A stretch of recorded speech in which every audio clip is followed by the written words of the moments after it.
Hello and welcome to Age of Empires 3 Tips and Tricks number 4 with me, Interjection. Today's video will focus on creeping, which is a technique higher level players will use to grab themselves some of the big beefy resource treasures whilst taking minimal damage on their explorer.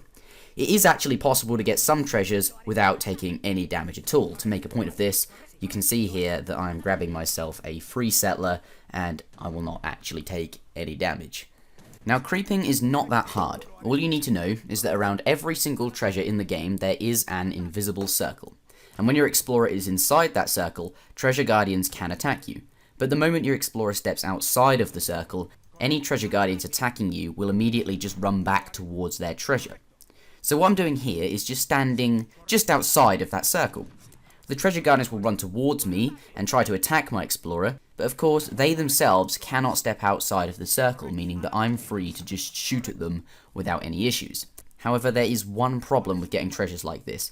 It takes a long time. So in a real game, I would do it slightly differently, and I'll show you next. So here I'll show you how I can get this treasure much more quickly, but I will deliberately take a little bit of damage. Here I got 2 ranged attacks off on a wolf, and then finished the wolf off with my slash attack whilst they were all crowding around me. But then I walked outside of the circle, so all of the treasure guardians ran away from me, and then I was able to attack the wolves with my ranged attack. It's best to save your crackshot for irritating wolves that perhaps are still attacking you even though you thought you walked outside of the circle but didn't. Here I'll walk back towards the treasure just to check my opponent's explorer is not there waiting to steal it from me, and then when it's not I can kill the coyote and safely get myself a free settler. At the very beginning of a game on Great Plains, you'll often find these 30 food treasures guarded by just one coyote in your base. I personally think that they're not really worth much, so it's best to get back to scouting quickly so you can find the bigger treasures. So the best way to get them is to shoot at them, run past it so you can get a second shot in, and then finish it off with a slash. So you can grab yourself 30 food, no problem. And now we can go looking for our first hunt, or we can go looking for more bigger treasures, and you haven't wasted too much time letting your opponent get other treasures whilst you're getting the tiny ones. Here is a treasure guarded by 2 coyotes. Here I'm going to get 2 shots off on one of the coyotes before I get out of the circle and finish it off with a slash, walk outside of the circle, and then shoot the last coyote, obviously with my ranged attack. I'll then walk towards the treasure to check if my opponent is waiting there to steal it from me, and when he's not, I can finish off the last coyote and go and grab myself 45 XP.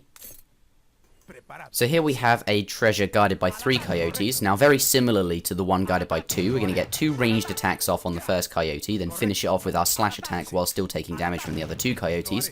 But then we'll walk outside of the circle so they run away, and then finish off the coyotes with my ranged attack. I could do this for both coyotes, but then again I could use my crackshot, and there's no reason not to use your crackshot unless you found a bigger treasure which really does need the crackshot, which obviously there might be a grizzly bear or an outlaw rifleman that you need to kill, and then you'd probably regret having used your crackshot on a coyote. So here we have a treasure guarded by 2 outlaw riflemen. Now this is a very simple one to get, though you do take the most damage and there's not really a lot you can do about it. 2 outlaws will often guard things like 135 wood, or 95 wood, or 80 food, or lots of other things, so it's a very nice treasure to get most of the time. You'll always need your crackshot ready because these things do a lot of damage, and then you'll have to go into hand combat against an outlaw pistol, because as you can see by the stats, they have a ranged attack of 40, but they only have a hand attack of 12, so really it's best to go into hand attack with them so that they cannot use their ranged damage on you. So here's a treasure guarded by 2 grizzly bears, and it's always a great one to get if you have a crackshot ready. As you can see here, I shoot the guardians, run away, get outside of the circle so they run back, and whilst they're running back I'm able to get a few ranged attacks off on one of the grizzly bears. When that grizzly bear that's running back towards me gets close, I need to crackshot him so he dies, so I do not take any damage, and then I can continue to shoot the other grizzly bear at range until I'm back inside the circle, and then he'll run towards me, and he'll have much less hit points, and I can easily finish him off. Of course, I need to get close to the treasure as well, just in case my opponent's explorer is waiting to steal it from me, and then I can grab myself a huge amount of wood, no problem. Thank you very much for watching. I hope you enjoyed it or found it useful, and if you did, remember to rate it thumbs up. That really is appreciated. You can use the annotations on screen to watch other short tips and tricks videos of mine, or you can watch a whole game commentary.